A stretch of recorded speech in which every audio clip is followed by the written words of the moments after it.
아침을 여는 말씀.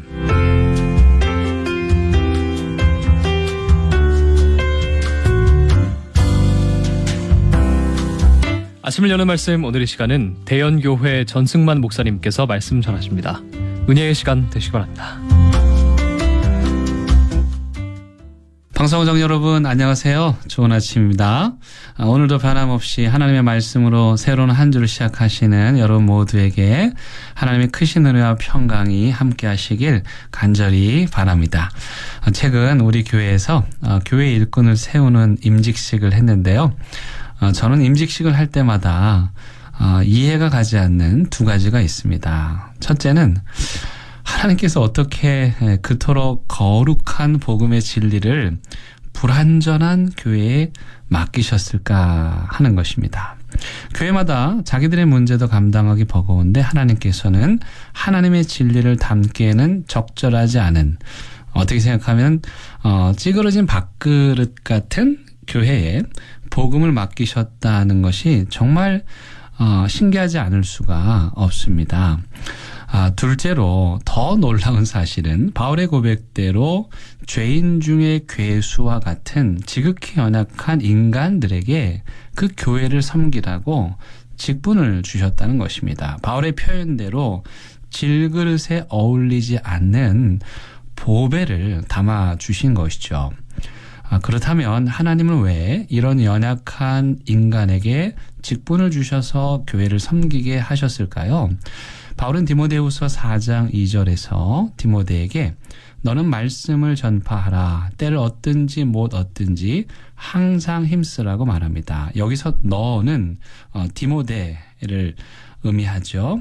그뿐만 아니라 디모데와 같이 교회를 섬기는 목회자와 모든 일꾼들도 이 너에 해당합니다. 그러므로 목회자든 성도든 가장 첫 번째 임무는 이 진리의 말씀을 전하는 것이죠. 바울은 이 말씀 앞에 하나님과 예수님의 이름을 걸고 엄히 명한다고 말을 함으로써 지금 이 명령이 해도 되고 안 해도 되는 그런 말씀이 아니라 반드시 해야만 하는 아주 중요한 임무라는 것을 강조하고 있습니다. 바울은 모든 직분자는 전도자이며 전도자의 직무는 복음을 전파하는 것임을 다시 한번 강조합니다. 바울은 모든 직분자들은 때를 얻든지 못 얻든지 복음을 전해야 한다고 말씀합니다. 그렇다면 여기 때를 얻든지 못 얻든지라는 말씀의 의미는 무엇일까요? 우리가 모든 일상을 다 포기하고 만나는 사람들마다 들이대면서 예수 믿으라고 말하는 것일까요? 지난주에 우리 교회 한 청년이 결혼할 남자친구를 데리고 인사를 왔습니다. 그런데요, 두 사람이 저에게 못 감추는 것이 있었습니다. 그게 뭘까요? 저를 처음 보는 자리인데도 둘이 정말 좋아서 죽습니다.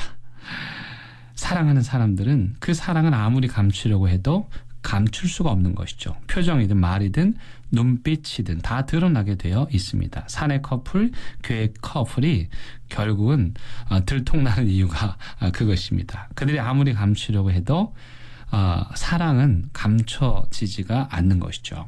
이처럼 때를 얻든지 못 얻든지라는 말씀은 영혼을 사랑하는 마음을 감출 수 없는 것을 말합니다. 최근 우리 교회 주변의 청소년들이 교회 카페에 찾아와서 라면 파티를 하는데요.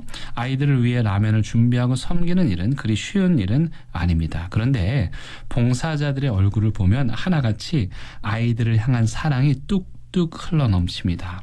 아이들을 사랑하는 그 마음을 감추지 못하십니다. 그래서 라면을 끓여주고 정리를 하고 아이들과 함께 놀아줍니다. 때를 얻든지 못 얻든지라는 말씀은 아무 때나 들이대면서 전도하라는 의미가 아니라 늘 예수님을 모르는 영혼들을 향한 사랑의 마음을 가지고 있으면서 그 사랑을 표현하라는 뜻입니다. 이런 것을 선교적 삶이라고 합니다. 선교적 삶이란 영혼을 사랑하는 마음이 몸에 배어 있어서 예수 믿지 않는 사람들을 만나면 그 사랑이 자연스럽게 흘러나와 그들에게 복음을 전하기 위해 무엇이라도 하는 그런 삶을 말합니다. 선교적 삶을 사는 사람들은 그 표정과 몸짓과 언행에 예수 믿지 않는 자들을 향한 그 사랑이 뚝뚝 흘러 넘칩니다. 그래서 자연스럽게 예수님을 소개하고 또 교회로 초대하게 되죠. 지난 임직식에서 권사 임직을 받으신 한 분이 불교도인 친구에게 임직식에 오라고 초대장을 건넸답니다. 예쁜 초대장을 건네받은 그 친구분이 농담으로 너 결혼하느냐고 물으셨는데 이 예비 권사님께서 그렇다고 나 예수님과 결혼한다고 말씀하셨답니다. 정말 명답입니다.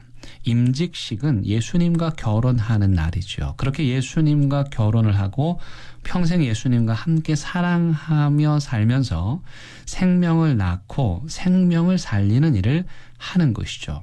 감사하게도 그 불심 깊으신 친구분들이 임직식에 오셨고 함께 예배를 드리셨고 또 예식 이후에 교회 식당에서 함께 식탁 교제도 나누셨습니다. 자신의 임직식에 불신자를 초대하는 것, 그것이 바로 때를 얻든지 못 얻든지 복음을 전하는 선교적인 삶인 것입니다. 지난 주말에는 남구 주민자치회에서 주관하는 남구 마을축제가 저희 대현교회 마당에서 열렸습니다. 목골시장과 연계해서 마을축제를 벌였는데요. 수백 명의 사람들이 교회 마당에 와서 바저회도 하고 노래도 하고 춤도 추면서 즐거운 하루를 보내셨습니다. 대현교회 118년 역사상 그렇게 많은 불신자들이 교회 마당에 오신 것은 이번이 처음입니다. 저는 그분들이 발로 밟은 마당을 이방인의 뜰이라고 부릅니다. 예루살렘 성전 이방인의 뜰에 머물던 이방인들처럼 아직 예배당에는 들어오지 않았지만 교회 주차장 마당을 밟았으니 하나님께서 그 발걸음을 예배당으로 인도해 주실 것을 믿습니다. 실제로 그날 축제에 오셨던 한 분이 이방인의 뜰에서 예배당으로 발걸음을 옮겨 주일 예배에 참석하시기도 하셨습니다. 하지만 지속적으로 선교적 삶을 살기란 그리 쉽지가 않습니다. 여러분 어떻게 하면 선교적 삶을 살 수 있겠습니까? 첫째는 복음을 붙드는 것입니다. 우리가 복음에 사로잡히면 그 복음의 능력이 우리를 강권할 것입니다. 둘째는 잃어버린 영혼들을 붙드는 것입니다. 잃어버린 영혼을 붙드는 자들은 바울처럼 감옥에서도 간수들에게 복음을 전하게 됩니다. 사랑하는 극동방송 가족 여러분, 여러분들의 머리끝부터 발끝까지 감출 수 없는 예수님의 사랑으로 가득 차시기를 바랍니다. 그래서 잃어버린 영혼들을 볼 때마다 그들의 구원을 위해 기도하고 사랑을 흘러보내는 선교적 삶, 때를 얻든지 못 얻든지 복음을 전파하는 삶을 사시길 간절히 바랍니다.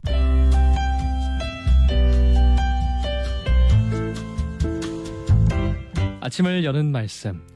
지금까지 부산시 남구 진남로에 위치한 대연교회 전승만 목사님의 말씀으로 함께 하셨습니다.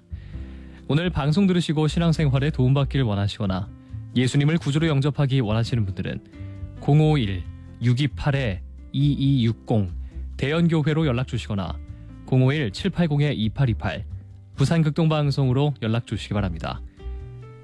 아침을 여는 말씀 오늘 이 시간을 마칩니다.